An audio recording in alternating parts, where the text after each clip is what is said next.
34వ కీర్తన మనం చదువుకుంటాం. ఇందులో దావీదు మహారాజు చరిత్ర గురించిన కొన్ని మాటలు మనం చూడాలి.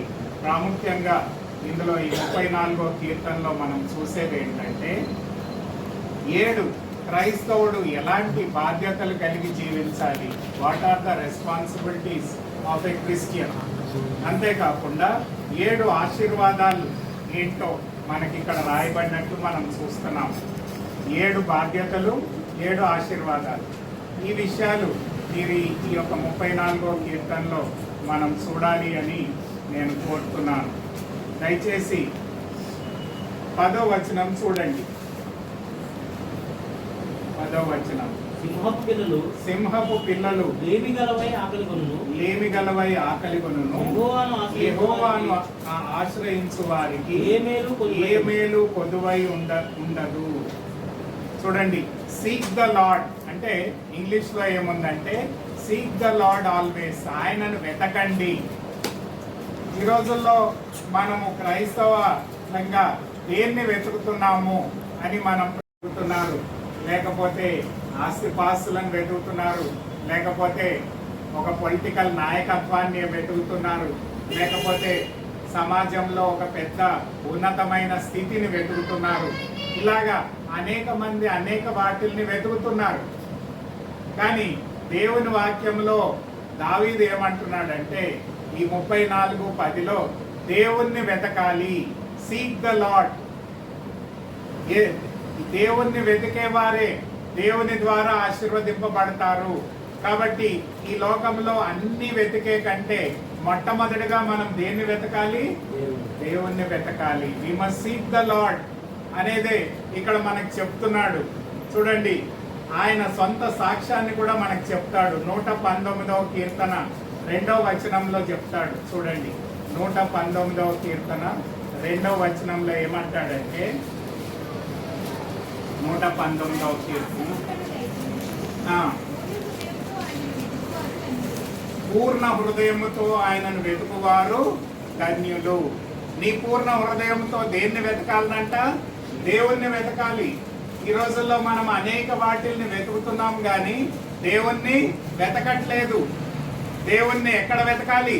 ఇదిగో దేవుని వాక్యంలో వెతకాలి, దేవునితో సహవాసంలో వెతకాలి, దేవుని పిల్లల మధ్యన దేవుణ్ణి వెతకాలి, దేవుని పిల్లలతో కలిసి సహవాసం చేయాలి. వీటిలన్నింటిలో మనం దేవుణ్ణి వెతికే వారంగా ఉంటాము. దావీదు అంటున్నాడు, నా పూర్ణ హృదయముతో నేను దేవుణ్ణి వెతుకుతున్నాను. I'm seeking the lord with all my heart. ఈరోజు మదర్స్ డేగా మనం జరుపుకుంటున్నాము. ఒక స్త్రీ ఉన్నది, ఆమె కూడా దేవుణ్ణి వెతికింది. ఈ లోకాన్ని వెతకలేదు కానీ నిజమైన జీవం గల దేవుణ్ణి వెతకడానికి ఆమె ఇష్టం పడ్డది. ఆమె పేరేంటంటే రూత్. ఆమె పేరేంటమ్మా? రూత్. చూడండి, రూత్ గ్రంథం 1వ అధ్యాయము 16వ వచనంలో ఆమె సాక్ష్యాన్ని మనకు చెప్తుంది. రూత్ గ్రంథము 1వ అధ్యాయము 16వ వచనం. రూత్ గ్రంథము, అందుకు రూతు, నా వెంబడి రావద్దనియు నన్ను విడిచిపెట్టమనియు నన్ను నీవు వెళ్ళు చోటికే నేను వచ్చేదను, నీవు నివసించు చోటనే నేను నివసించదను. నీ జనమే నా జనము, నీ దేవుడే నా దేవుడు. నీవు మృతి పొందు చోట నేను కూడా మృతి పొందేదను, అక్కడనే పాతి పెట్టబడదును. మరణము తప్ప ఇంకేదైనాను నిన్ను నన్ను ప్రత్యేకించిన ఎడల యెహోవా నాకెంత కీడైనా చేయునుగాక. చూడండి, ఈ వచనాలను మనం ధ్యానించినట్లయితే నయోమి అంటుంది, ఆమె ఎక్కడికి వెళ్ళింది? బెత్లెహేం నుంచి మోయాబ్ దేశానికి వెళ్ళింది. అక్కడ భర్తను కోల్పోయింది, 2 కుమారులను కోల్పోయింది. అయితే 2 కోడళ్ళు ఉన్నారు. ఒక పేరు ఓర్పా, ఒక పేరు రూత్. కాబట్టి ఇద్దరు అత్తగారితో కలిసి తిరిగి ఎక్కడికి వెళ్దాం అనుకున్నారు? బెత్లెహేంకి వెళ్దాం అనుకున్నారు. అయితే ఆ యొక్క అత్తగారు ఏమన్నదంటే, అమ్మ నా దగ్గర పిల్లలు లేరు, ఆస్తులు లేవు, ఏమీ లేవు, మీరు తిరిగి ఎక్కడికి వెళ్ళిపోండి, మోయాబు దేశానికి వెళ్ళిపోయి అక్కడ పెళ్లి చేసుకొని అక్కడ పిల్లల్ని కానీ మీరు మంచిగా సంతోషంగా బతకండి అని చెప్పింది. చెప్తే ఆ ఓర్పా ఏమన్నది, సరేలే ఎందుకులే మళ్ళీ ఈ అత్తగారితో పోతే నాకేం లాభం అని ఆమె తిరిగి వెళ్ళిపోయింది. అయితే ఈ అత్తగారు నయోమి ఏమంటదంటే రూత్తోని, అమ్మ ఇగో నీ యొక్క సిస్టర్ ఇన్లా వెళ్ళిపోయింది, నువ్వు కూడా వెళ్ళిపోతే మంచిది, ఎందుకు నాతో వచ్చి లాభం ఏముంది అని చెప్తే ఏమంటది, ఇప్పుడు చెప్పింది 16-17 వచనాల్లో ఏమంటదంటే, నేను నీ దేవుడే నా దేవుడు, నీ ప్రజలే నా ప్రజలు, నేను ఈ లోకాన్ని సమస్తాన్ని దేన్ని కూడా ప్రేమించను. అంటే ఆమె ఏం గుర్తు చేసుకుందనమాట, ఆమె ఏం తెలుసుకుందనమాట, నిజమైన దేవుడు, జీవము గల దేవుడు, నయోమి ఆరాధించే దేవుడు, కాబట్టి ఆ దేవుణ్ణి నేను తెలుసుకుంటాను, ఆయనను వెంబడిస్తాను, ఆయన ప్రజలతో నివసిస్తాను, ఆయన ఉండే స్థలానికి బెత్లెహేంకి నేను వెళ్తాను అని తీర్మానం చేసుకుంది. చూడండి, ఎప్పుడైతే దేవుణ్ణి ఆమె వెతికిందో ఏమైందండి, ఏమైంది, దేవుడు ఆమెని ఆశీర్వదించాడు కదా. ఏమైంది, బోయాస్తో పెళ్ళయింది, కుమారుని కన్నది. ఆ కుమారుడు ఎవరు, చూడండి, దావీదు వంశావళిలోనికి వచ్చింది, యేసు ప్రభు యొక్క వంశావళిలోనికి ఆమె వచ్చింది. అంటే చూడండి, ఎప్పుడైతే రూతు దేవుణ్ణి వెతికిందో, నిజమైన దేవుణ్ణి కనుగొని ఆయనని వెంబడించడానికి ఇష్టపడ్డదో, దేవుడు ఆమెని ఆశీర్వదించాడు.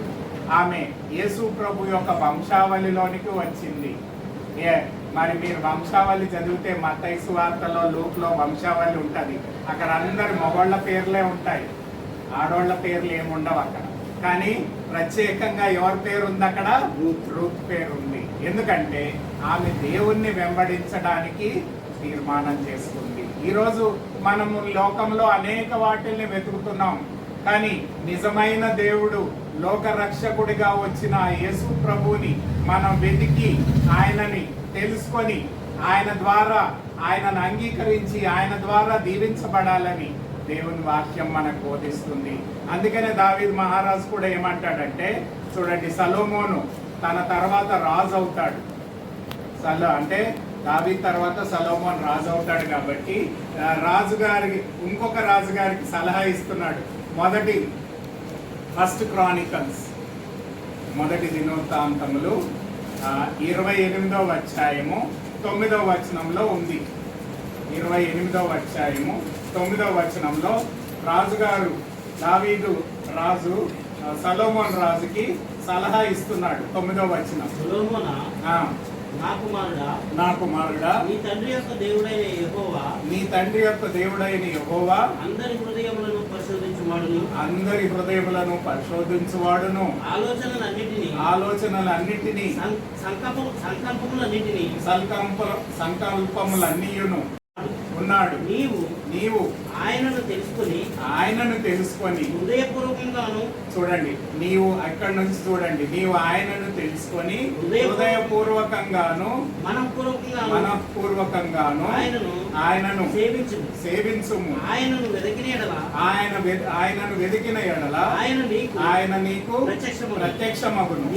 నీవు ఆయనను విసర్జించిన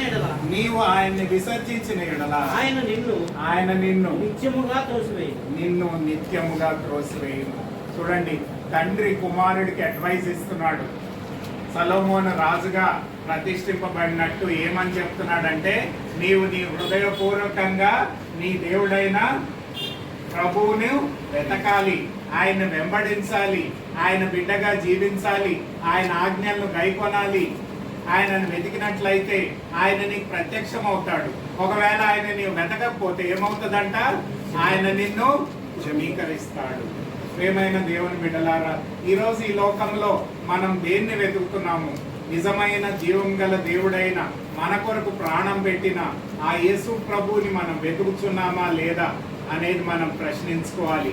అందుకని మత్తయి సువార్త 6:33లో మనందరికీ తెలిసిన వచనం ఏంటంటే, నా రాజ్యమును నీతిని మొదట వెతికినట్లయితే నీకు సమస్తమును అనుగ్రహించుదును. సమస్తంలో నీవు కావాల్సిన జాబ్ కావచ్చు, నీవు కావాల్సిన ఇల్లు కావచ్చు, నీవు కావాల్సిన నీ అవసరాలు కావచ్చు, అన్నిటినీ కూడా దేవుడు అనుగ్రహించగలడు. రూతు దేన్ని వెతికిందమ్మా?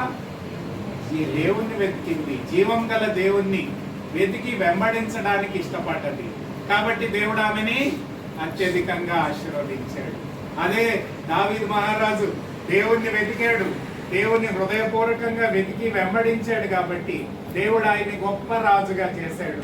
ఒక గొర్రెల కాపరిని ఇశ్రాయేల్ దేశానికి 40 ఏళ్లు పరిపాలించడానికి ఒక రాజుగా ఆయన్ని నిలబెట్టాడు. అందుకనే సొలొమోనుకి అడ్వైజ్ ఇస్తున్నాడు ఏంటంటే, నీవు ఆయన్ని హృదయపూర్వకంగా వెతికినట్లయితే ఆయన నీకు ప్రత్యక్షమవుతాడు. ఆయన నీ అవసరాలన్నింటినీ కూడా తీరుస్తాడు. ఈరోజు మనం ఈ లోకంలో దేవుణ్ణి మొట్టమొదటిగా వెతకాలి, వెంబడించాలి అని దేవుని వాక్యం. ఆయన యందు విశ్వాసం ఉంచాలి. కొన్ని వర్షన్స్ లో ఇంగ్లీష్ లో ఏముందంటే ట్రస్ట్ హిమ్, ఆయన యందు విశ్వాసం ఉంచు. రూతు నయోమితో ఎందుకు వెళ్ళిందండి? ఆమె దగ్గర ఏముంది? ఆస్తి లేదు, పిల్లలు లేరు, మరి భర్త లేడు, ఆమె భర్త కూడా లేడు. కొన్ని ఏమన్నా దొరుకుతుందా ఆమె దగ్గర నుంచి? ఏమీ దొరకదు. కానీ ఆమె దేన్ని నమ్మింది? ఆ జీవం గల దేవుని యందు విశ్వాసం ఉంచి ఆయన దగ్గరికి వెళ్ళడానికి ఇష్టపడ్డది అని దేవుని వాక్యంలో మనం చూస్తున్నాం. ఈరోజు మనం దేవుణ్ణి వెతికే వారంగా ఉండాలి. అప్పుడే ఆయన మనం ఆయన్ని వెతికి విశ్వసించినప్పుడు మనల్ని ఆశీర్వదించే దేవుడుగా ఉంటాడు అని దేవుని వాక్యంలో ఉంది. 8వ వచనం చూడండి. 8వ వచనంలో 2వ మాట ఉంది. 8వ వచనంలో ఆయన 34వ కీర్తన 8వ వచనం, ఆయన యెహోవా ఉత్తముడని రుచి చూచి తెలుసుకొనుడి, ఆయనను ఆశ్రయించు నరుడు ధన్యుడు. ఆయన ఉత్తముడని taste and see the Lord అని రాయబడి ఉంది.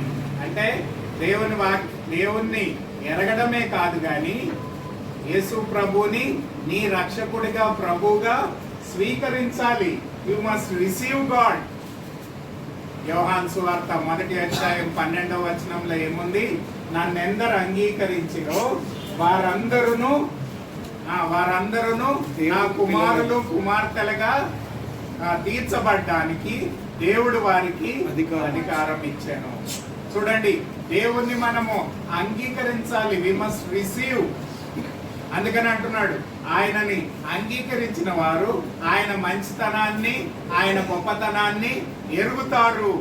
ఆయనని ఎరిగినప్పుడే, ఆయనని విశ్వసించినప్పుడే, ఆయనని రక్షకుడిగా ప్రభువుగా యేసు ప్రభు ఈ లోకానికి నరావతారిగా వచ్చి మనందరి కోసము పాపపు శిక్షను ఆ శిలువలో అనుభవించి మరణించి సమాధి చేయబడి తిరిగి లేచి మనందరికీ కూడా రక్షణను, నిత్య జీవాన్ని ఇవ్వడానికి ఆయన ఈ లోకానికి వచ్చాడు.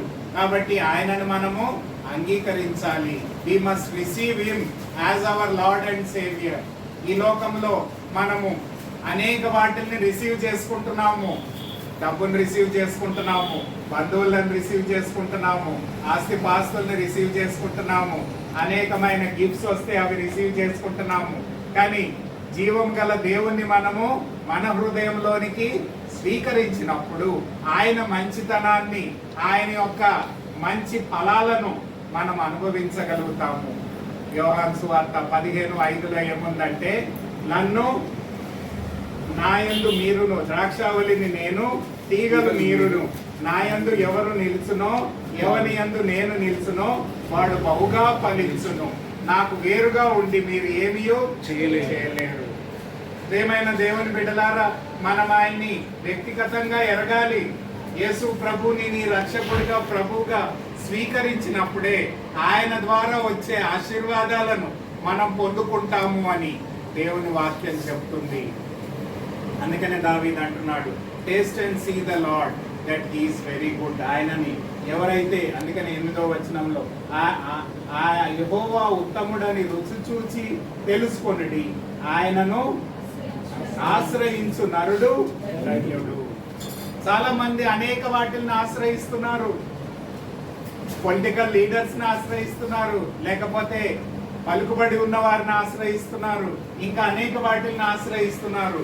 కానీ దేవుని వాక్యం చెప్తుంది, దేవుణ్ణి, నరుడు ఎవరైతే దేవుణ్ణి ఆశ్రయిస్తాడో ఆ జీవం గల దేవుణ్ణి అంగీకరించి ఆయనను వ్యక్తిగతంగా ఎరిగి ఆయనను ఆశ్రయించు వారు ధన్యులు. ఎందుకంటే వారు దేవుని యొక్క ఆశీర్వాదాలను పొందుకుంటారు. ఈరోజు నీవు ఆ ధన్యుడుగా ఉన్నావా? ఆ దేవుణ్ణి నీవు రుచి చూసి ఎరిగావా? నీ వ్యక్తిగత జీవితంలో ఆయనని కలిగి జీవిస్తున్నావా అనేది మనం ప్రశ్నించుకోవాలి. మొదటి పేతులు 2వ అధ్యాయం 3వ వచనంలో కూడా అదే మాటను చూస్తాము.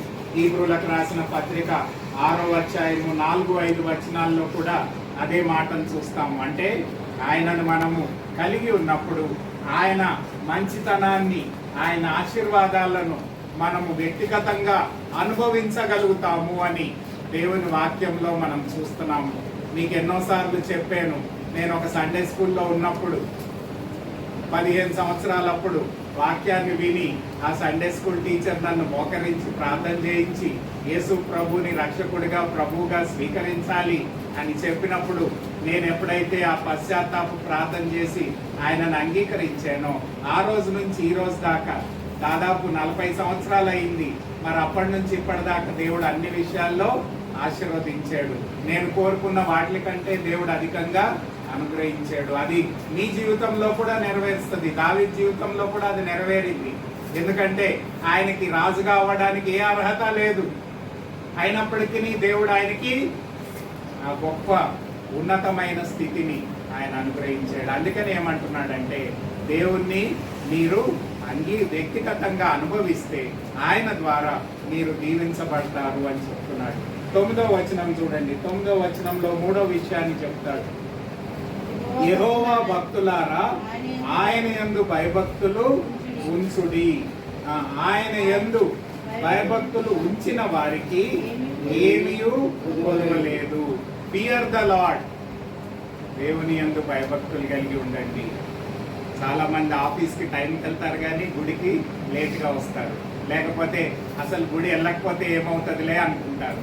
లేకపోతే ఈరోజు బైబిల్ చదవకపోతే ఏమవుతుందిలే అనుకుంటారు. లేకపోతే ప్రార్థన చేయకపోతే ఏమవుతుందిలే అనుకుంటారు. ఏముందిలే, ఒకవేళ నేను ఆఫీస్కి పోకపోతే బాస్ నన్ను తిడతాడు, కానీ ఇక్కడ బైబిల్ చదవకపోతే, ప్రార్థన చేయకపోతే, చర్చికి రాకపోతే ఎవరన్నా తిడతారా నన్ను? ఎవరు తింటారు? ఎవరు పట్టించుకోరు. కానీ ఇక్కడ దావీదు ఏమంటున్నాడంటే దేవుని యందు భయభక్తులు కలిగి జీవించాలి. Fear the lord. ఎప్పుడైతే ఆ దైవ భక్తితో జీవించిన వారే ఆశీర్వదింపబడతారు అని దేవుని వాక్యంలో మనం చూస్తున్నాము. చూడండి, 103వ కీర్తన 17-18 వచనాల్లో మరి ఒకసారి ఇక్కడ చక్కగా చెప్తాడు దావీదు. 103వ కీర్తన 17-18 వచనాల్లో ఇక్కడ రాయబడి ఉంది. ఆయన నిబంధనలను గైకొనుచు ఆయన కట్టడలను అనుసుకొని నడుచుకొని వారి మీద యెహోవా యందు భయభక్తులు గల వారి మీద ఆయన కృప యుగ యుగములు నిలుచును. ఆయన నీతి వారి పిల్లల తరములకు నిలుచును. చూడండి, కండిషన్ అటాచ్డ్ అంటాం, అడ్వర్టైజ్మెంట్ లో చూస్తాం. అంటే దేవుని యందు భయభక్తులు కలిగి నీవు జీవించినట్లయితే, వాక్యాన్ని ప్రేమించి చదివినట్లయితే, ప్రార్థనలో గడిపినట్లయితే, సహవాసంలో కలిగి ఉన్నట్లయితే, దేవుణ్ణి వాక్యానికి విధేయత చూపించినట్లయితే, దేవుణ్ణి నీవు నీ జీవితంలో కనపరిచినట్లయితే ఏమవుతుందంట? నీ పిల్లల్ని దేవుడు ఆశీర్వదిస్తాడు. కాబట్టి ఈరోజు నీ కుటుంబం ఆశీర్వదింపబడుతుందంటే దానికి కారణం ఏంటి? నీవు దేవుని యందు భయభక్తులు కలిగి జీవిస్తున్నావు అన్నమాట. ఒకవేళ నీకు ఆశీర్వాదం రావట్లేదంటే కారణం ఏంటి?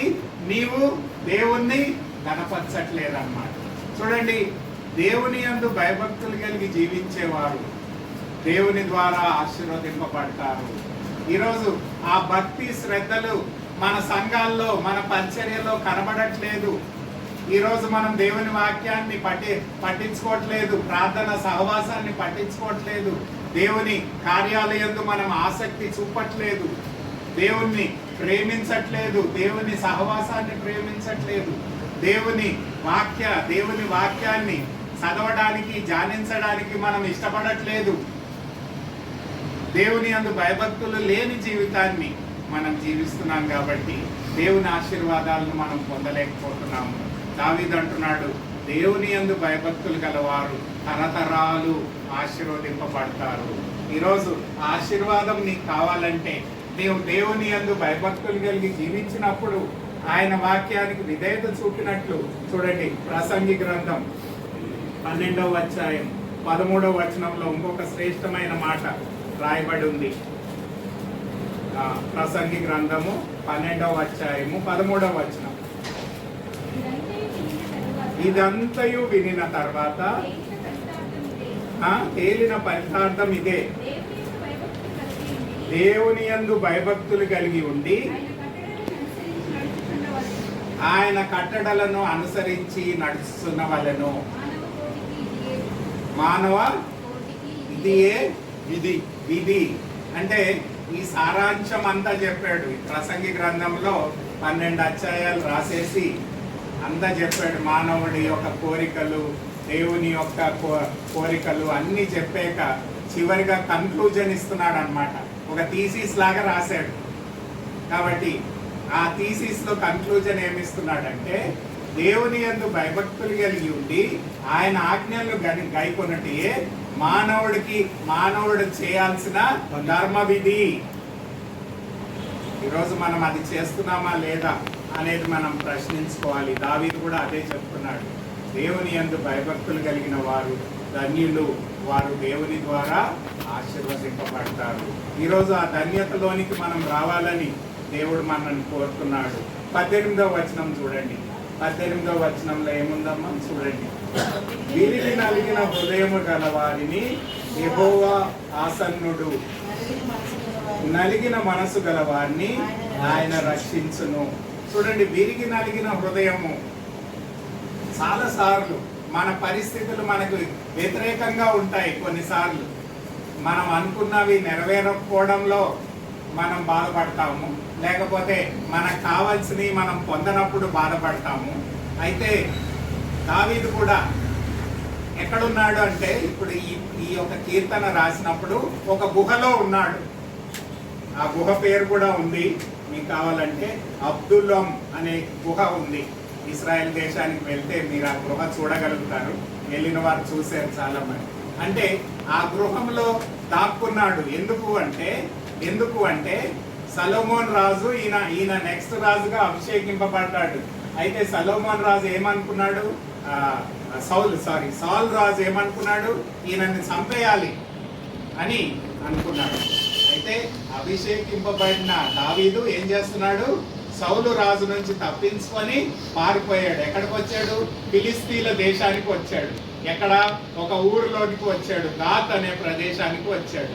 ఆ గాత్లో రాజుగారు ఎదుట నిలబడినప్పుడు, రాజుగారు ఒకవేళ ఈయన యూదుడు అని తెలుసుకుంటే ఏమవుతాడు, వెంటనే చంపేస్తాడు.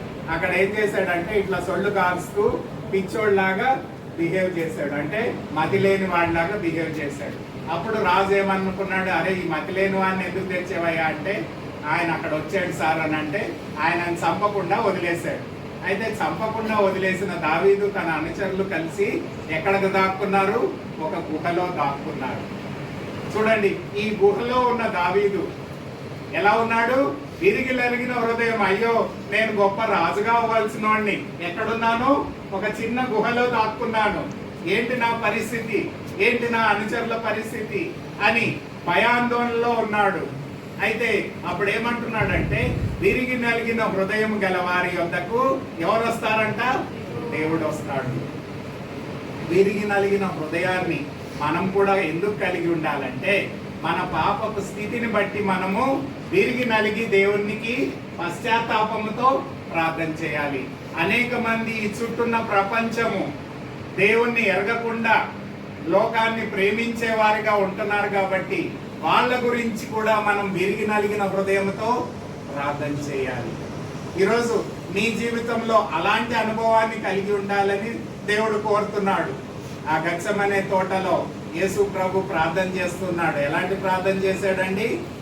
చెమట రక్తం వలె బయటకు వచ్చింది. అంటే ఎలా ఉన్నాడు అన్నమాట? సంతోషంగా ఉన్నాడా? ఎంతో ఆనందంగా ప్రార్థన చేస్తున్నాడా? విరిగి నలిగిన హృదయంతో మొరపెట్టాడు కాబట్టి దేవుడు యేసు ప్రభు ప్రార్థనని అంగీకరించాడు. ఈరోజు మనం కూడా అలాంటి స్థితిలోనికి రావాలి. అప్పుడు మనం మొరపెట్టినప్పుడు దేవుడు మన ప్రార్థనకి జవాబిస్తాడు అని దావీదు మహారాజు మనకు హెచ్చరికిస్తున్నాడు. 2000 సంవత్సరాలు పూర్వాన్ని దావీదు అనుభవించిన అనుభవాన్ని మనకు కూడా ఎందుకు చెప్తున్నాడంటే, నీవు కూడా విరిగి నలిగిన హృదయాన్ని మొరపెట్టి దేవుడు నీ ప్రార్థనకి జవాబిస్తాడు. దేవుడు నీ మొరని ఆలకిస్తాడు. నీ కుటుంబాన్ని దీవిస్తాడు, నీ సంఘాన్ని ఆశీర్వదిస్తాడు, లేకపోతే నీవు చేసే పరిచర్యను ఆశీర్వదిస్తాడు, నీ చుట్టూన్న సమాజంలో ఉండే పరిస్థితుల్ని ఆయన చక్కబెట్టగలడు. ఈరోజు మనం అలాంటి హృదయాన్ని కలిగి ఉన్నామా? ఒక గుహలో దాక్కున్నాడు. అలాంటి పరిస్థితిలో ఉన్నప్పటికీ ఏం చేస్తున్నాడమ్మా? విరిగి నలిగిన హృదయంతో దేవుణ్ణి మొరపెట్టేవాడిగా ఉన్నాడు అని. ఈరోజు తల్లులైన మనము మన కుటుంబం గురించి, మన సంఘం గురించి, మన పరిచర్య గురించి భారంగా ప్రార్థన చేయాలని దేవుడు మనల్ని కోరుతున్నాడు. అలాంటి పరిచర్య చేసిన వాళ్ళు అనేక మంది ఉన్నారు. మరి అలాంటి పరిచర్య నీకు నాకు కూడా దేవుడు అనుగ్రహిస్తున్నాడు. మరి విశ్వాసముతో విరిగి నలిగిన హృదయముతో ఆయనని మనం మొరపెట్టినప్పుడు మన ప్రార్థనకి ఆయన వెంటనే జవాబిచ్చే దేవుడై ఉన్నాడు. నేను వాళ్ళ దగ్గర ఉంటాను, వాళ్ళ మొరను ఆలకిస్తాను, వాళ్ళకి జవాబిస్తాను. మరి ఆ గుహలోంచి దావీదుని తప్పించి మళ్ళీ గొప్ప రాజుగా చేశాడు అని మనం చూస్తున్నాము. విరిగి నలిగిన హృదయం అంటే humility. It speaks of humbleness. ఎప్పుడైతే నీవు తగ్గించుకొని దేవుని నామాన్ని హెచ్చిస్తావో అప్పుడు నీ జీవితంలో దేవుడు గొప్ప కార్యాలు చేస్తాడు. 1 పేతురు 5వ అధ్యాయము 5-6 వచనాల్లో పేతులు కూడా అదే మాటను మనకు చెప్తాడు. చూడండి, 1 పేతురు 5వ అధ్యాయము 5-6 వచనాల్లో చెప్తాడు. ఏమంటాడు చూడండి. 1 పేతురు పెద్దలకి లోబడి ఉండుడి, మీరు అందరూ ఎదుటివాని ఎడల దీన మనస్సు అనే వస్త్రాన్ని ధరించుకొనండి, మిమ్మల్ని అలంకరించుకొనడి. దేవుడు అహంకారులను ఎదిరించి దీనులకు కృప చూపేవాడై ఉన్నాడు. ఎవరైతే తాము దేవుని సన్నిధిలో తగ్గించుకొని మొరపెడతారో వాళ్ళని దేవుడు హెచ్చిస్తాడు అని దేవుని వాక్యం మనకు బోధిస్తుంది. ఈరోజు వినయ మనస్కులమై విరిగి నలిగిన హృదయంతో ఆయనను మనము వెంబడించే వారంగా ఉండాలి. కీర్తన 51:17లో కూడా అదే అంటాడు.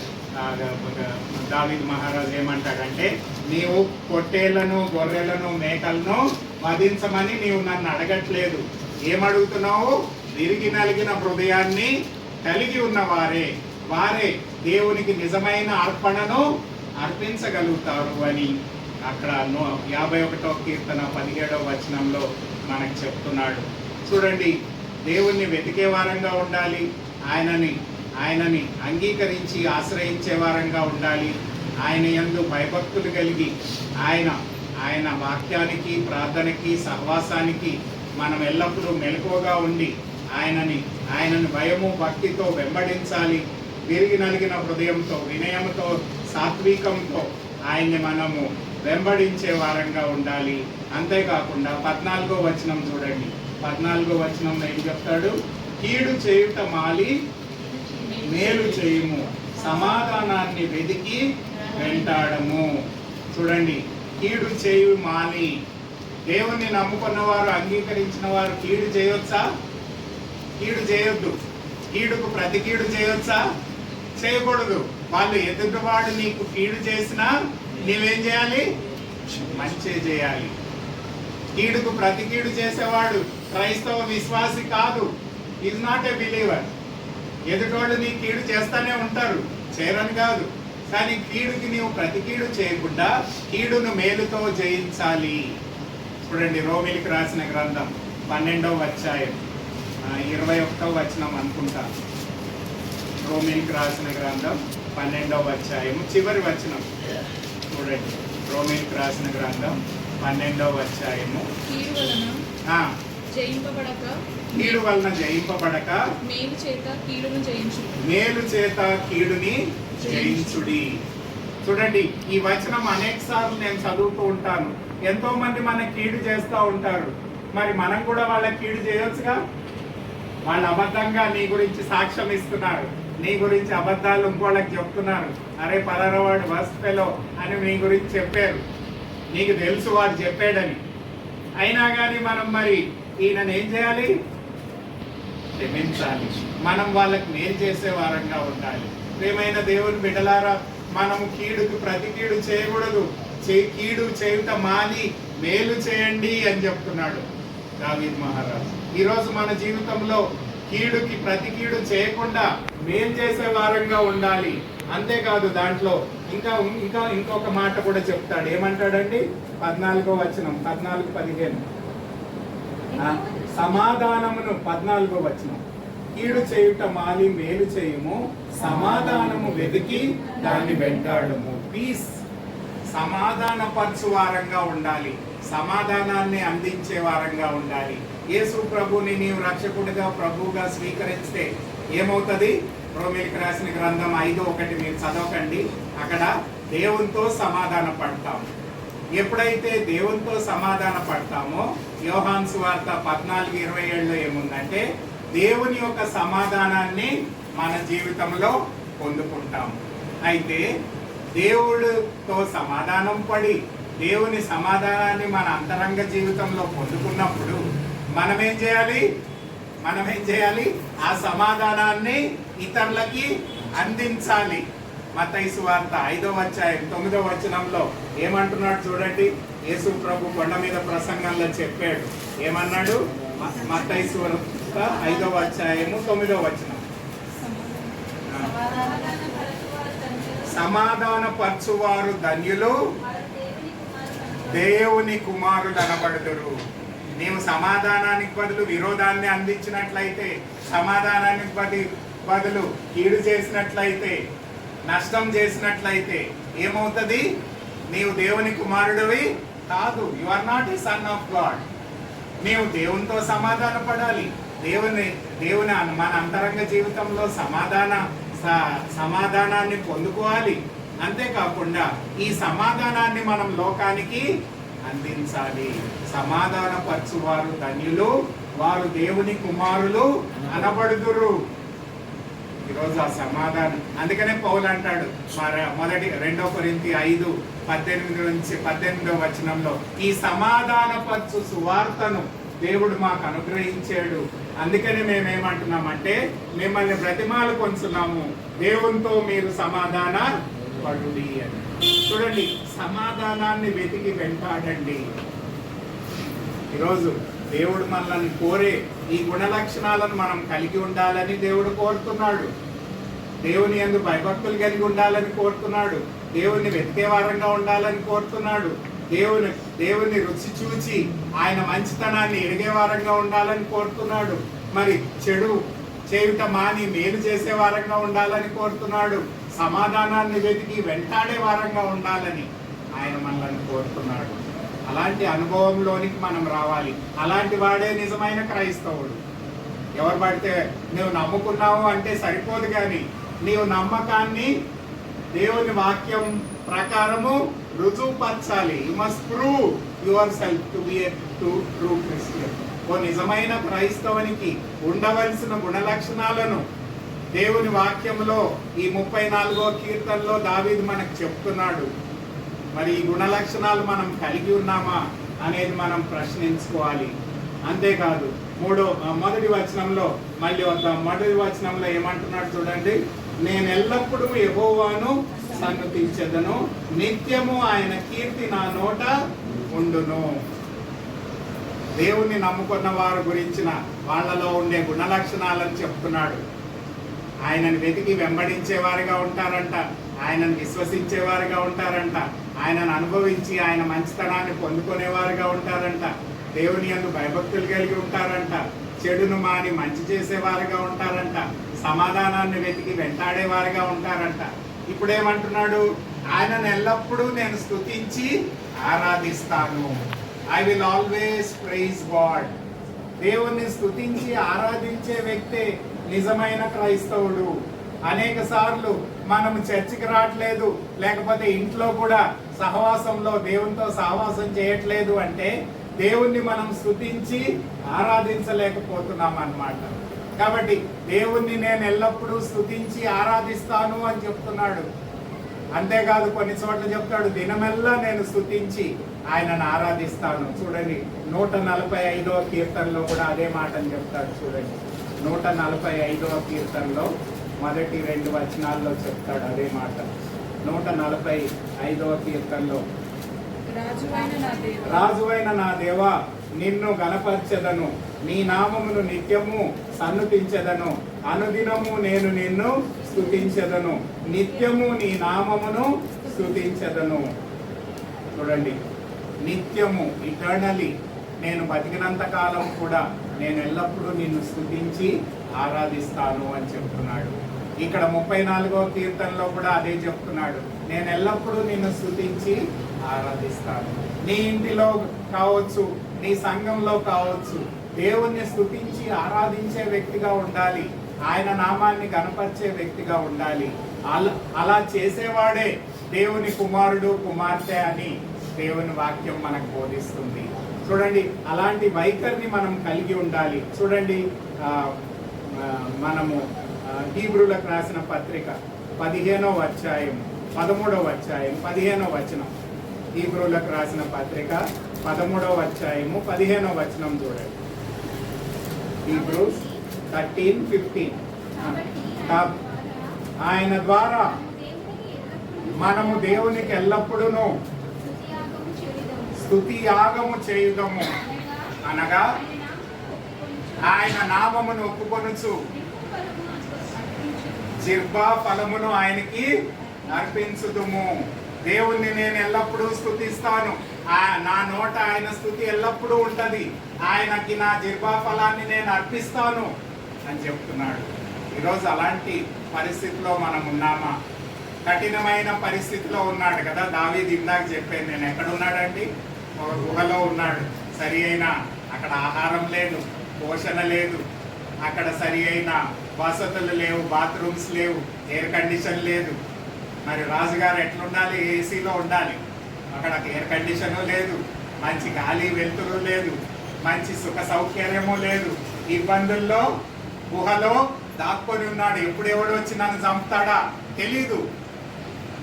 అక్కడేమో సౌలు రాజు ఇన్ని వెతికి చంపాలనుకుంటున్నాడు, ఇక్కడేమో ఫిలిస్తీన్లు కూడా ఈయనను వెతికి చంపాలనుకుంటున్నాడు. ఎందుకంటే ఈ గాతు ఎవరి ప్రదేశము?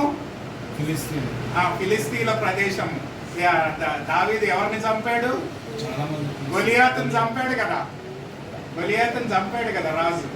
ఆ గొలియాతు ఏ ఊరిలో చెందినవాడు? ఈ గాతు ప్రాంతానికి చెందినవాడు.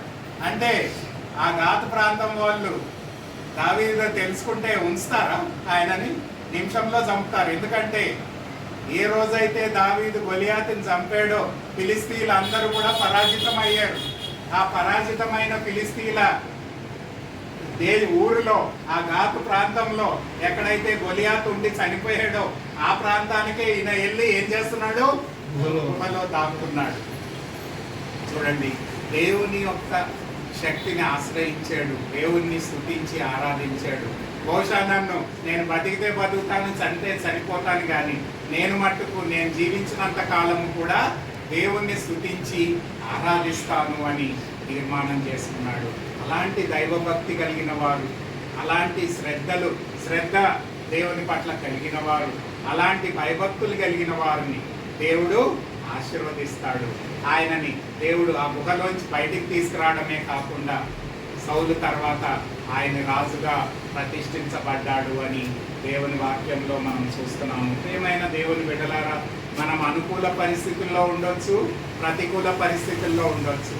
అన్ని పరిస్థితుల్లో ఏం చేయాలి? దేవుణ్ణి స్తుతించి ఆరాధించే వ్యక్తులంగా ఉండాలి. దావీదు అలాంటి జీవితాన్ని కలిగి ఉన్నాడు కాబట్టి ఈరోజు మనకు కూడా అదే అంశాన్ని ఆయన తెలియపరుస్తున్నాడు. 3వ వచనం చూడండి. 3వ వచనంలో ఏముందంటే, నీతో కూడి యెహోవాను గణపరచుడి, నాతో కూడి యెహోవాను గణపరచుడి, మనము ఏకముగా కూడి ఆయన నామమును గొప్ప చేసటము. ఆయన అనుచరులకు చెప్తున్నాడు. అంటే ఆ కేవులో ఉన్నారు కదా కొంతమంది ఆయనతో పాటు, వాళ్ళందరూ కూడా నిరుత్సాహంగానే ఉన్నారు కదా, బాధలోనే ఉన్నారు కదా, కష్టంలోనే ఉన్నారు కదా. వాళ్ళతో అంటున్నాడు, అయ్యా మీరేం దిగులు పడకండి, మీరేం బాధపడకండి. ఏమంటున్నాడు? మనం అందరం కలిసి దేవుణ్ణి స్తుతిద్దాము, ఆరాధిద్దాము, దేవుని నామాన్ని గణపరుస్తాము, ఆయన నామాన్ని హెచ్చిస్తాము. ఈరోజు మన జీవితాల్లో దేవుణ్ణి గణపరిచే విధంగా మనం జీవిస్తున్నామా? Are we living a life which will bring glory and honour to God? అనేక సార్లు మనం దేవునికి అవమానాన్ని తెచ్చే జీవితాన్ని కలిగి ఉంటున్నాము. అనేక సార్లు దేవునికి విరోధంగా మనం జీవిస్తున్నాము. దేవుడు అంటున్నాడు, దావీదు అంటున్నాడు ఆయన అనుచరులతో, మీరేం నిరుత్సాహపడక్కర్లేదు, దేవుణ్ణి మనం కనపరుస్తాం, దేవుని నామాన్ని హెచ్చిస్తాం, దేవుడు మనకు తోడై ఉంటాడు, మన అవసరాలన్నింటినీ తీరుస్తాడు, మనకు విజయాన్ని దయచేస్తాడు అని వారిని ప్రోత్సహించి వారు కూడా దేవుని ఆయనతో కలిసి దేవుని స్తుతించి ఆరాధించేలాగా, వారు కూడా దేవుణ్ణి మహిమపరిచేలాగా ఆయన ప్రయాసపడ్డారు. ఈరోజు మనం అలాంటి ప్రయాసాన్ని కలిగి ఉన్నామా? మరి ఈ చిన్న గృహంలో కూడుకున్న మనం అందరం కూడా దావీదుకుండే ఆ గుణ లక్షణాలను, లేకపోతే దేవుడు కోరిన ఆ గుణ లక్షణాలను మనం కలిగి ఉండాలని దేవుడు మనల్ని కోరుతున్నాడు. ఆయనను ఎల్లప్పుడూ వెతికి వెంబడించే వారుగా ఉండాలని కోరుతున్నాడు. ఆయనను అంగీకరించి ఆయన మంచితనాన్ని పొందుకోవాలని కోరుతున్నాడు. ఆయన యందు భయభక్తులు కలిగి ఉండాలని కోరుతున్నాడు. విరిగి నలిగిన హృదయము, వినయము, సాత్వికంతో ఆయన వెంబడించాలని కోరుతున్నాడు. అంతేకాదు ఆయన చెడు చేయుట మానేసి మంచి చేయడము మనం నేర్చుకోవాలి. సమాధానాన్ని వెతికి వెంటాడే వారంగా ఉండాలి. అంతేకాకుండా ఆయనను మనం ఎల్లప్పుడూ స్తుతించి ఆరాధించే వ్యక్తులుగా ఉండాలి. ఆయన నామాన్ని గణపరిచే వ్యక్తులుగా ఉండాలి. అప్పుడు ఏమవుతుందంట? అప్పుడు చూడండి 7 ఆశీర్వాదాలు చెప్తాడు. చూడండి ఏంటా 7 ఆశీర్వాదాలు? చూడండి 4వ వచనం చూడమ్మా. 34వ కీర్తన 4వ వచనం. నేను యెహోవా యొద్ద విచారణ చేయగా నాకు ఉత్తరం ఇచ్చెను. చూడండి ఫస్ట్ బ్లెస్సింగ్. ఎప్పుడైతే దేవుడి కోరిన గుణ లక్షణాలు నీలో ఉంటాయో అప్పుడు ఏమవుతుందమ్మా? అప్పుడు ఏమవుతుంది? దేవుడు నీ ప్రార్థనలకి జవాబిస్తాడు. అయ్యో అనేక సార్లు నేను ప్రార్థన చేస్తున్నా, నా ప్రార్థనకి జవాబు దేవుడు ఇవ్వట్లేదు, ఏంటి కారణం అని మనం అనుకుంటా ఉంటాం. మరి కారణం చెప్పాడు పైన 7 విషయాలు. ఆ కారణాలను మనం ఫుల్ఫిల్ చేసినప్పుడు, అదే కదా పాత నిబంధన దేవుడు మోషే ద్వారా ఆ సీనాయి పర్వతం మీద ఇచ్చాడు. దేవుడు ఏమన్నాడంటే, మీరు నా ఆజ్ఞలను గైకొంటే మీకు ఆశీర్వాదం వస్తుంది, మీరు నా ఆజ్ఞలను గైకొనకపోతే శాపగ్రస్తులుగా మారుతారు. అంతే, దేర్ ఇస్ నో డిఫరెన్స్. మరి ఇక్కడ కూడా అదే చెప్తున్నాడు దావీదు. ఎప్పుడైతే నీవు దేవుని ఆజ్ఞలు గైకొంటావో, ఆయనకు విధేయత చూపిస్తావో, అప్పుడేమవుతుంది? నీ ప్రార్థనలకి జవాబిస్తాడు. మొదటి యోహాను పత్రిక 4వ అధ్యాయం 14-15 వచనాల్లో కూడా యోహాన్ అదే చెప్తాడు. చూడండి మొదటి యోహాను పత్రిక 4వ అధ్యాయము 14-15 వచనాల్లో ఆ మాటను చెప్తాడు. చూడండి, దేవుడు మన ప్రార్థనలకి జవాబిస్తాడు అనేది. చూడండి మొదటి యోహాను పత్రిక 4వ అధ్యాయము 14 బట్టి మనకు కలిగిన ధైర్యం ఏదనగా ఆయన చిత్తానుసారముగా మనం ఏది అడిగినను ఆయన మన మనవి ఆలకించునన్నదియే. ఆయన మన మనవిని ఆలకించుననిదియే. కాబట్టి మన ప్రార్థనలకి ఆయన జవాబు ఇచ్చాడు అంటే అర్థం ఏంటనమాట? ఏం రుజువు చేస్తుంది? అది మనం దేవుని బిడ్డలమని. ఒకవేళ నీ ప్రార్థనలకు జవాబు రావట్లేదంటే అర్థమేమన్నమాట అమ్మా? నీవు దేవుని బిడ్డవి కాదన్నమాట. అంటే దేవుడు మన ప్రార్థనలకు జవాబిస్తున్నాడు అన్నదే రుజువు మనం బిలీవర్ అని. అది యోహాన్ భక్తుడు మనకు చెప్తున్నాడు. రెండవ చూడండి, he saves me from all troubles. 6వ వచనంలో ఉంది, 18వ వచనంలో, ఈ దీనుడు మొరపెట్టగా యెహోవా ఆలకించెను, ఆయన శ్రమలన్నిటి నుంచి అతన్ని రక్షించెను. He saved from all the troubles. ఆ శ్రమలన్నిటి నుంచి రక్షించాడు. ఇందులో మనం స్పిరిచువల్ మీనింగ్ తీసుకోవాలి. అనేక సార్లు ఫిజికల్ మీనింగ్ తీసుకుంటాం, అది కూడా సత్యమే. యేసు దేవుణ్ణి మొరపెట్టినప్పుడు ఇశ్రాయేలు ప్రజల్ని ఏం చేశాడు? దేవుడు ఐగుప్తి బానిసత్వంలోంచి విడిపించి కానాను దేశానికి నడిపించాడు. దేవుని భక్తులు ఎప్పుడైతే మొరపెడతారో అప్పుడు దేవుడు వాళ్ళ ప్రార్థనలకి జవాబిస్తాడు. అంతేకాదు, రెండవది దేవుని యొక్క రక్షణను మనకిస్తాడు.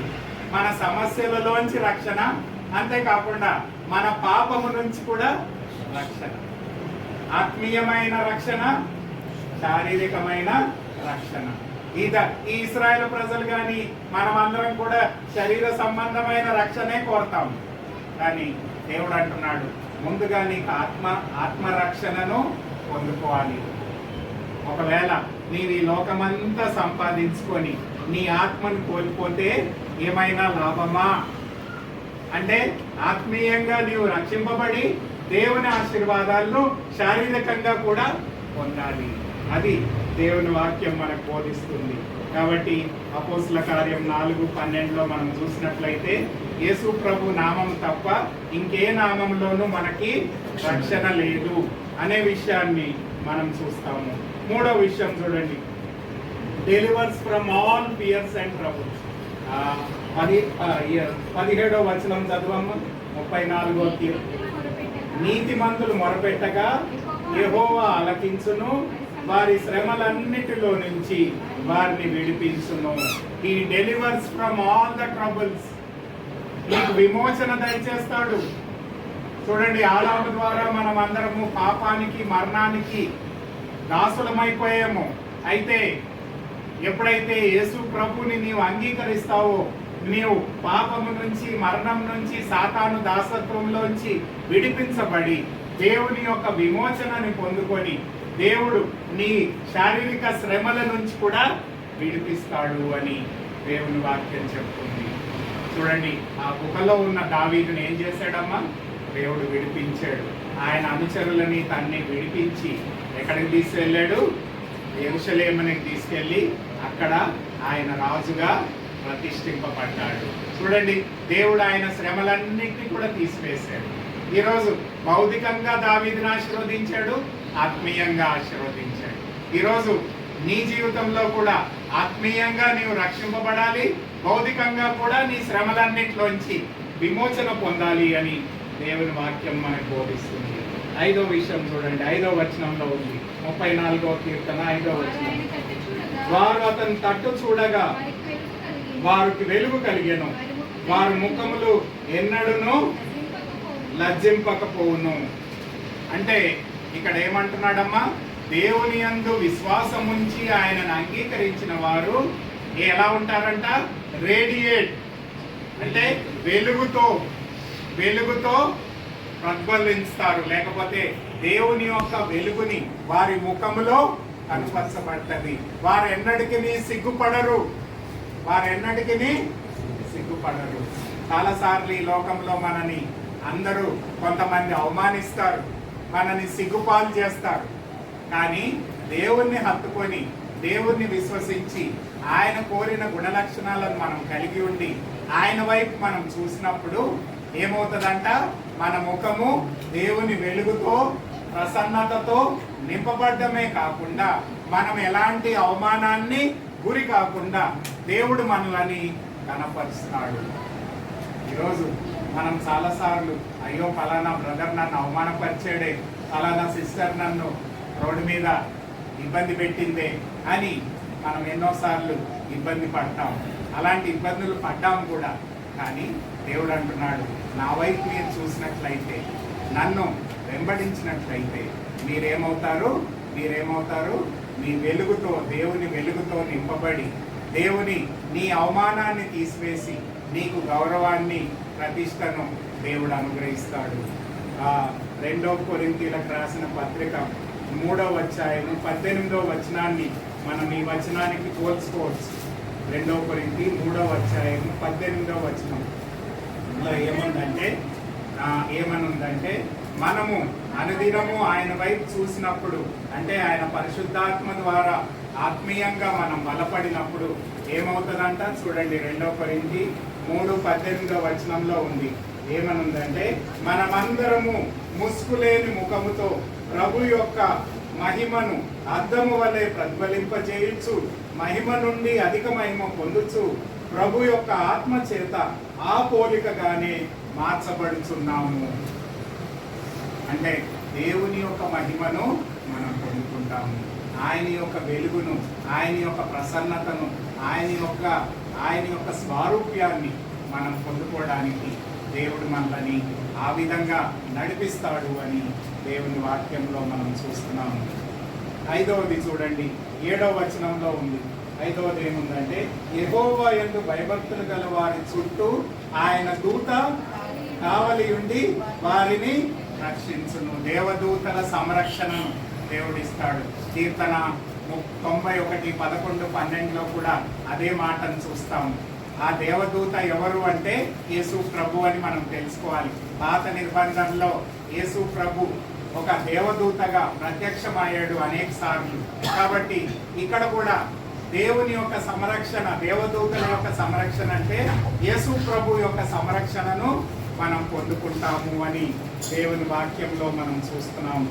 ప్రియమైన దేవుని బిడ్డలారా, దేవుడు మన ప్రార్థనలకు జవాబిస్తాడు, మన సమస్యల నుంచి విడుదలిస్తాడు, మనని రక్షిస్తాడు, మనని తన వెలుగుతోని ప్రసన్నతతోని నింపుతాడు, మన సిగ్గును తీసివేస్తాడు, దేవదూతల సంరక్షణను మనకిస్తాడు.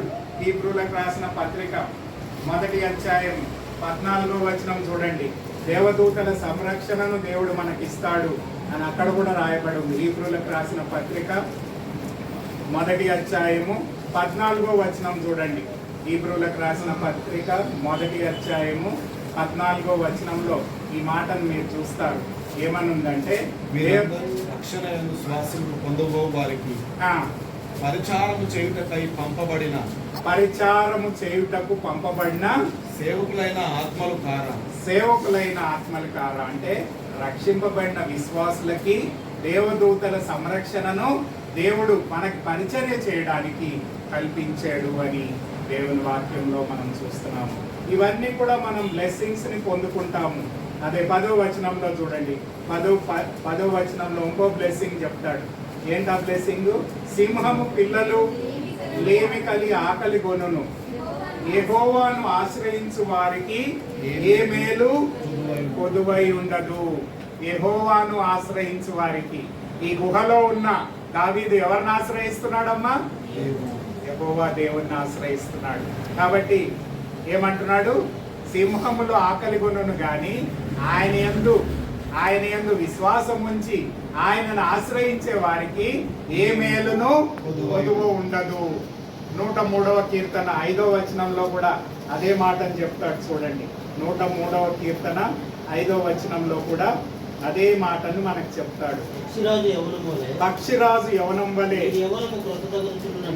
నీ యవ్వనము కొత్తదగుచున్నట్లు మేలుతో నీ హృదయమును తృప్తిపరచును. మేలు చేస్తాడు. నీవెప్పుడైతే ఆయన ఆశ్రయిస్తావో నీకు ఎలాంటి మేలు కొదువు ఉండదు. కీర్తన 84:11 కూడా అదే విషయాన్ని చూస్తాము.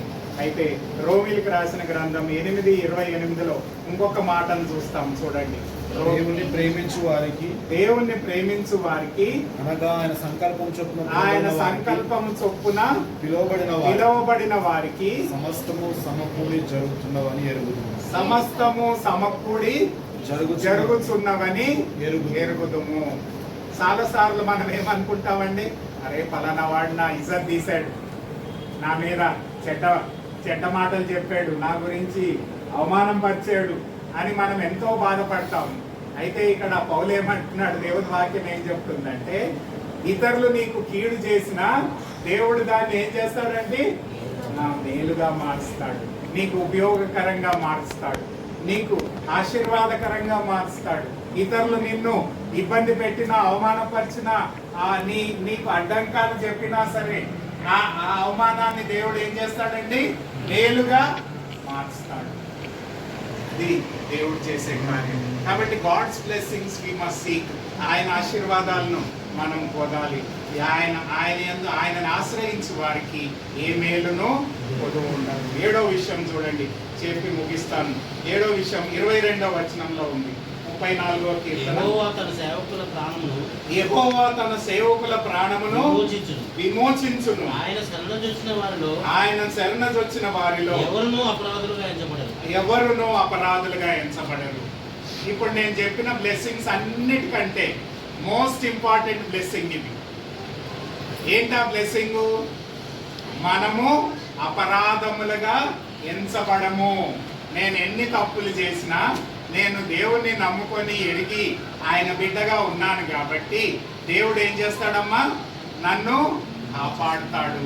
అంటే నా యొక్క పాపము వైపు చూడకుండా నా పాపాన్ని తీసివేసి, తన కనుదృష్టిలోంచి తీసివేసి నన్ను భద్రపరుస్తారు. There is no condemnation. చూడండి, రోమిలికి రాసిన గ్రంథం 8వ అధ్యాయం 1వ వచనాన్ని చూసి ముగిద్దాం. రోమిలికి రాసిన గ్రంథం 8వ అధ్యాయము 1వ వచనం. కాబట్టి ఇప్పుడు క్రీస్తు యేసునందు ఉన్న వారికి ఏ శిక్షా విధియు లేదు. చూడండి, శిక్ష నుంచి తప్పించుకున్నాము, మరణము నుంచి తప్పించుకున్నాము. ఆ యొక్క అగ్నిలోంచి, అంటే ఎవరైతే యేసు ప్రభువుని అంగీకరించారో వాళ్ళు ఏమవుతారమ్మా? అగ్నిగుండంలో పడవేయబడతారు. కాబట్టి అగ్నిగుండంలోంచి దేవుడు మనల్ని తప్పించాడు. ఆయన ఉగ్రత నుంచి తప్పించాడు, ఆయన శాపము నుంచి తప్పించాడు, ఆయన తీర్పు నుంచి తప్పించాడు. మనల్ని దేవుని పరలోక రాజ్యంలోనికి ఆయన ఆహ్వానించాడు. ప్రియమైన దేవుని బిడ్డలారా, ఈ లోకంలో ఉండే ఆశీర్వాదాలన్నిటికంటే కూడా ఉత్తమమైన ఆశీర్వాదం ఏంటంటే, ఆయన ద్వారా ఏ శిక్షా విధి లేకుండా మనము దేవుని సన్నిధిలో దేవునితో పాటు నిత్యం ఉండడానికి దేవుడు మనల్ని ఏర్పాటు చేసుకున్నాడు. ఇది అన్నిటికంటే గొప్ప ఆశీర్వాదం. అలాంటి ఆశీర్వాదాన్ని నేను పొందుకోవాలని దేవుని వాక్యం మనకు బోధిస్తుంది. చాలా సింపుల్ విషయాలే, పెద్ద విషయాలు ఏమీ కాదు నేను చెప్పినవి. కానీ వాటిని మనం పాటించినప్పుడు దేవుని యొక్క ఆశీర్వాదాలన్నీ కూడా పొందుకుంటాము. ఆయనని ఎల్లప్పుడూ వెతికే వారంగా ఉండాలి. ఆయన యొక్క భయభక్తులు కలిగిన వారంగా ఉండాలి.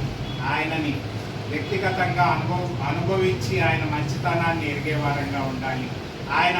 ఆయన కీడు విడిచిపెట్టి మంచి చేసే వారంగా ఉండాలి. సమాధానాన్ని వెతికి వెంటాడే వారంగా ఉండాలి.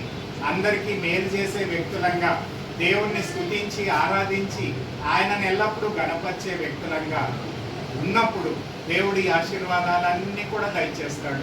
నీ ప్రార్థనకి జవాబిస్తాడు, నేను శ్రమలలోంచి తప్పిస్తాడు, నీకు విమోచన కలుగజేస్తాడు, నీకు వెలుగును ప్రసన్నతను నీ యొక్క జీవితంలో అనుగ్రహిస్తాడు.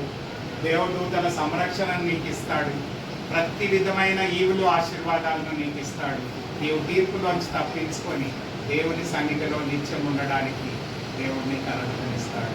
ఈ ఆశీర్వాదాలను మనం పొందుకోవాలని దేవుడు నరావతారిగా యేసు ప్రభువుని ఈ లోకానికి పంపాడు. ఆయనను ఎరిగిన వారమై, ఆయన ద్వారా భద్రపరచబడిన వారమై, ఆయన ద్వారా ఆశీర్వదింపబడిన వారమై మనం ఎల్లప్పుడూ జీవించాలని దేవుని వాక్యం మనకు బోధిస్తుంది. కళ్ళు మూసుకుందాం, ప్రార్థన చేసుకుందాం. ఒకసారి వాక్యాన్ని విన్నాం కాబట్టి దాన్ని స్పందిద్దాం. వ్యక్తిగతంగా, కుటుంబంగా, సంఘంగా దేవుని వాక్యాన్ని మనం తిరస్కరించకుండా దేవుడు కోరిన గుణలక్షణాలను మనం కలిగి ఉండాలని దేవుడు మనందరినీ కోరుతున్నాడు. ఆయనను వెతికి వెంబడించే వారంగా ఉండాలని కోరుతున్నాడు. ఆయనను రుచి చూసి అంగీకరించే వారంగా ఉండాలని కోరుతున్నాడు. ఆయన యందు భయభక్తులు గల వారంగా ఉండాలని కోరుతున్నాడు. ఆయన కీడును విడిచిపెట్టి మంచి చేసే వారంగా, సమాధానాన్ని వెతికి వెంబడించే వారంగా ఉండాలని కోరుతున్నాడు. ఆయనని స్తుతించి ఆరాధించే వ్యక్తులంగా ఉండాలని కోరుతున్నాడు. ఆయన నామాన్ని ఘనపరిచే వ్యక్తులంగా ఉండాలని కోరుతున్నాడు. ఎప్పుడైతే మనం అలా ఉంటామో దేవుడు అంటున్నాడు, నీ ప్రార్థనలకు జవాబిస్తాను, నేను రక్షించి నిన్ను భద్రపరుస్తాను, నీకు విమోచన అనుగ్రహిస్తాను, నీ సమస్యలన్నింటినీ కూడా పరిష్కరిస్తాను, నీకు అన్ని విషయాల్లో మేలుతో నిన్ను తృప్తిపరుస్తాను, నీకు విమోచన దినం నాడు ఈ ఇతరులు అందరూ కూడా శిక్షింపబడినప్పటికీ నీవు శిక్షా విధి నుంచి తప్పించుకొని దేవుని సన్నిధిలో జీవించడానికి దేవుడు నీకు అనుమతినిస్తాడు. ఈ ఆశీర్వాదాలన్నీ కూడా మనం పొందుకోవాలని దేవుడు మనల్ని కోరుతున్నాడు. కళ్ళు మూసుకుందాం, ప్రార్థన చేసుకుందాం, దేవునికి మన జీవితాన్ని సమర్పించుకుందాం. యోగ్యమైన దేవునికి మహిమ తెచ్చే జీవితాన్ని జీవించడానికి మనం తీర్మానం చేసుకుందాం. అప్పుడు మన ద్వారా దేవుని యొక్క కార్యాలు ఈ లోకంలో జరిగించబడతాయి అని దేవుని వాక్యం చెప్తుంది. కళ్ళు మూసుకుందాం, ప్రార్థన చేసుకుందాం. మీ మనసులో మీరు ప్రార్థన చేసుకొని దేవునికి సమర్పించుకొని అప్పుడు ఇక్కడ నుంచి వెళ్ళాలని మేము కోరుకుంటున్నాం. కాబట్టి దయతో మిమ్మల్ని మీరు వ్యక్తిగతంగా పరిశోధించుకొని ప్రార్థించుకొని దేవుని ద్వారా దీవించబడే వ్యక్తులుగా ఉండాలని మేమందరం కూడా మీ పట్ల కోరుతున్నాం. కాబట్టి దేవుడా ధన్యకరమైన జీవితాన్ని మనందరికీ కూడా దయచేయనుగాక. దయగలిగిన ప్రభువా, కృపగల మా తండ్రి, ఈ మధ్యాహ్న కాల సమయంలో మీ సన్నిధిలో మేము చేరి ఒక చిన్న మందగా మీ వాక్యాన్ని ధ్యానించుండగా ప్రభువా, మీ వాక్యంలో ఉండే సత్యాన్ని మేము ఎరిగిన వారమై వాక్యానుసారమైన ఆత్మీయ జీవితాన్ని మేము జీవించడానికి మా ఒక్కొక్కరిని పురిగొల్పండి ప్రభువా. ఈ లోకాన్ని మేము ఆశ్రయించినట్లయితే మేము నష్టపోతాము, కానీ మిమ్మల్ని ఆశ్రయించినట్లయితే మేము ఆశీర్వదింపబడతాము ప్రభువా. మిమ్మల్ని రుచి చూచి ఎరిగినట్లయితే మేలు పొందుతాము, కానీ మిమ్మల్ని రుచి చూడకుండా విడిచిపెట్టినట్లయితే మేము నష్టాన్ని పొందుతాము అని మీ వాక్యం సెలవిస్తుంది ప్రభువా. మీ యందు భయభక్తులు కలిగి ఉంటే మేము ఆశీర్వదింపబడతాము, మిమ్మల్ని త్రోసిపుచ్చినట్లయితే మేము శపించబడతాము ప్రభువా. మిమ్మల్ని స్తుతించి ఆరాధించే వ్యక్తులుగా ఉన్నట్లయితే మేము దీవించబడతాము, మిమ్మల్ని మీకు దూరంగా ఉన్నట్లయితే మేము శపించబడతాము ప్రభువా.